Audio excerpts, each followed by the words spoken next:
Hey class, welcome to week 3 of MUS 110 online.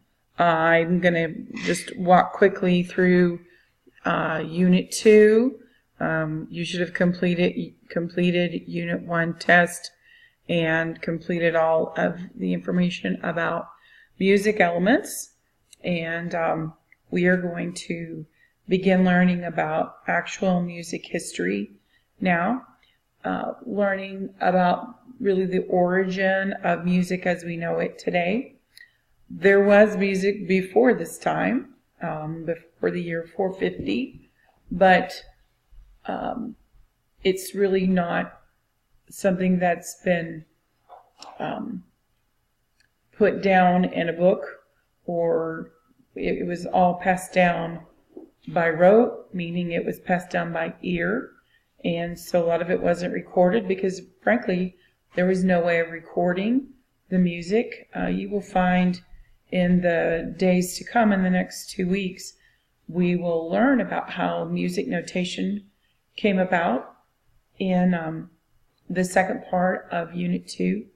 And so before that, it was pretty much little jots and little dots on parchment and just something that was taught, like sung to somebody, and they learned it and sang it back.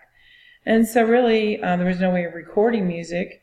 And until we get to the 20th century, you have to bear in mind that all the music that we're going to be listening to is music that was never recorded for anyone that living during that time, and that they could only experience music live.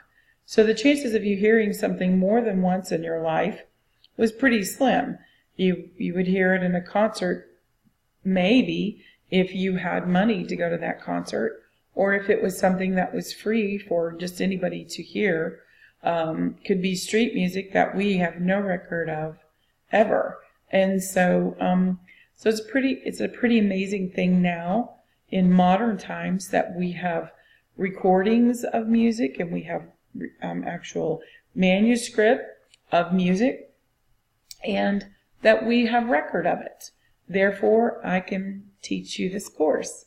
But keep in mind that back in the time of the music that we're going to be listening to this week and next week and then the weeks to come, most of it was only heard by a few select people, and the composers of that music were never really famous while they were living. A lot of the music has lived on because of someone getting a hold of a composer's music, and they really liked it. And so sometime within this past century, someone recorded it and published it. So it's a very different kind of concept. You've learned about what melody and harmony, rhythm, dynamics, and all the different forms of music, medium, and so we're going to begin to put some of those things into practice. Every song has rhythm. Every song has melody. Not every song has harmony, because that is where you have more than one instrument. You're going to hear just a monochromatic or monophonic piece in this unit. And so that piece is not going to have harmony, because basically there's only one part. Most of the music we're going to listen to has harmony. And so one of the hardest things to understand is about texture. And so let me just go over texture again really fast. You learned it in Unit 1, but monophonic means there's only one sound. Mono, meaning one. And so that means there's no other voices. There's one voice. Could be many singers, but they're only singing one line of melody. Okay, that's mono. The only time you're going to find that is if somebody's playing a violin all by themselves and it's just one melody. Sometimes a violin can play harmony with itself. So a trumpet can, a flute can't. But a stringed instrument, it can definitely play harmony along with itself. And so not even a solo instrument can necessarily be monophonic.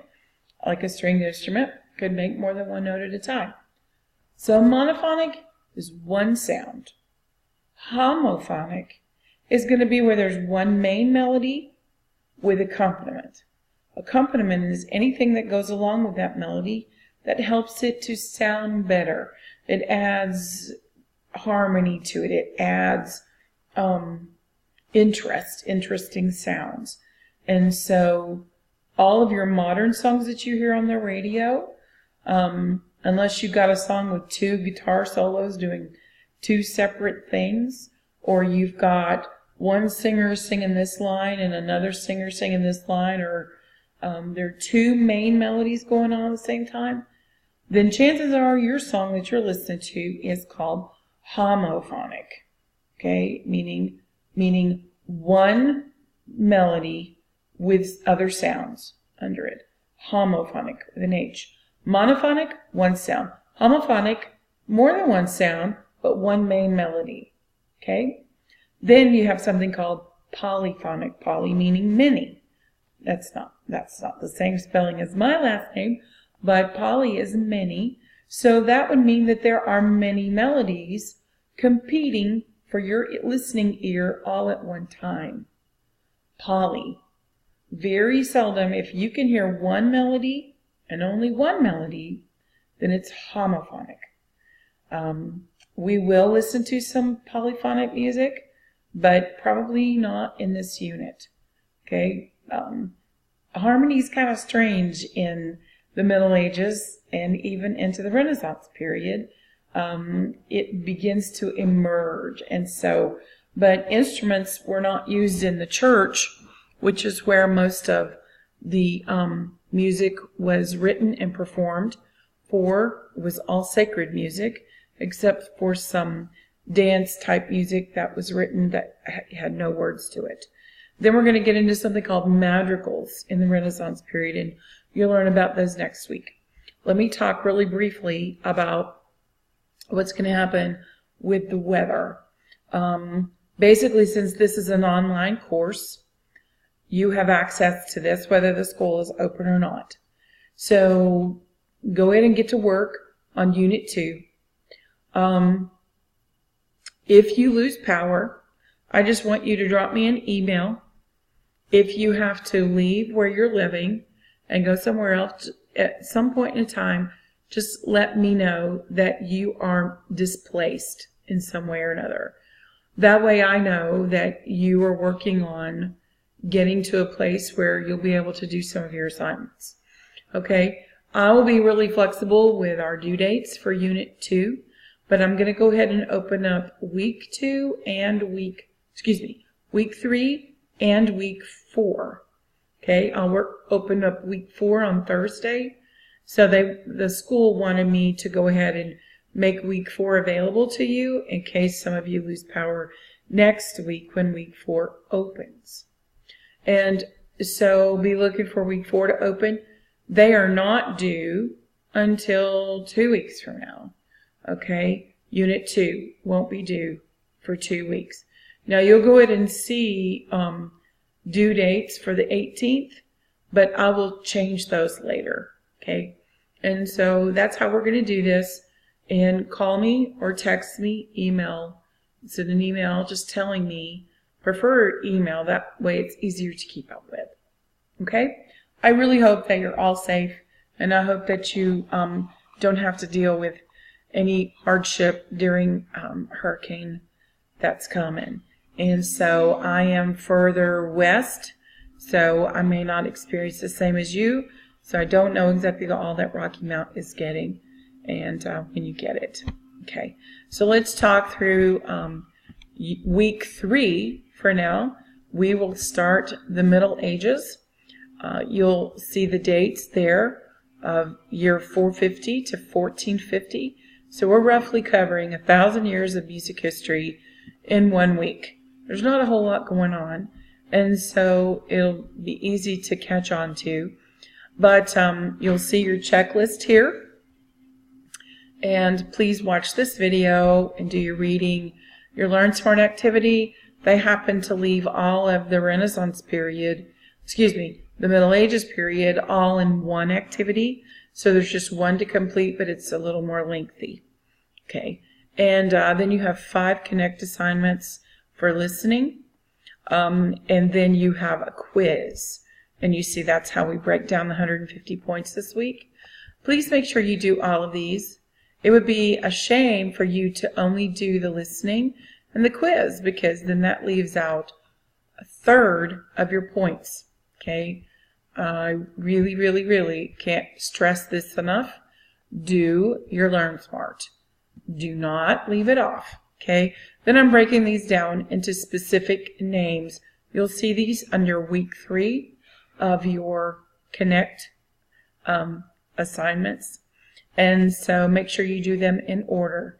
You should be able to get to McGraw-Hill this way, but I also created an external tool resource here. And so I'm going to go ahead and show you what that looks like. So I think, let me switch over to Student View and make sure, I never can get this thing to work right. And make sure that it is there. Okay. So here we are. All right. And that's going to take you directly to your login page. And it's going to let me do that. And it should take you right to where you want to be. Okay. Please do this through Moodle so that all of your grades will be easier to sync. Okay. Speaking of grades here. Okay. You should be able to see your grades. I had to eliminate a lot of stuff, but anything that doesn't have any weight to it, it will be an unweighted. So even if you see an F or a 0 or something in this section, it does not count against you. The unweighted assignments are worth nothing. Okay. Your quizzes, on the other hand, are worth something. So is your Learn Smart, and so is your homework, which is your listening. Okay. The reason I don't have any grades, so you're not going to see mine. Okay. But you should be able to find your grades off of this bar up here. I'm going to switch back to my normal roll so that I can see something. All right. Make sure you're checking your email often. I had several people emailing me about stuff that I had sent you an email about. If you don't check your email, it's hard for me to communicate with you. So please do so, because that's the only way I have that's our lifeline to this course. Okay? So you should be able to get into week 3 assignments. And there's really nothing new with all of that. So let me double check. I'll get into mine. Should be able to get right in there and look up week 3. This is not your page. This is my page. Going to your view. It should be here. It will be here under week 2. It'll be week 3 and week 4. Make sure you do your reading. Make sure you do your Learn Smart practice. And if you have any questions or problems, please let me know. Please stay safe. And I hope that all of that rain and everything just doesn't even affect us this week. That would be really great. Take care.